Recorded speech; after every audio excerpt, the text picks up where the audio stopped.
Simpson's ने पाकिस्तान की champions trophy जीतने की पेशगोई कर दी। सोशल मीडिया पर एक बार फिर एनिमेटेड सीरीज दी सिम्पसन्स के हवाले से पेशगोइयों का चर्चा है और इस मर्तबा दावा किया जा रहा है कि इस कार्टून ने पाकिस्तान की चैंपियंस ट्रॉफी में कामयाबी की पेशगोई की है। ताहम हकीकत इस दावे के बरअक्स निकली है। ये तस्वीर दरअसल मसनूई ज़हानत यानी AI की मदद से बनाई गई हैं और सोशल मीडिया सालिफिन को गुमराह करने की एक कोशिश की गई है।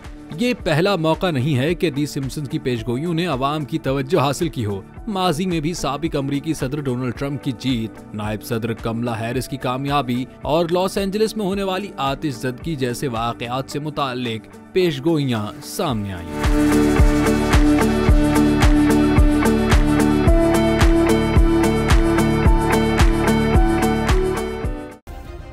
सब्सक्राइब करें और बेल दबाएं ताकि कोई खबर रह न जाए।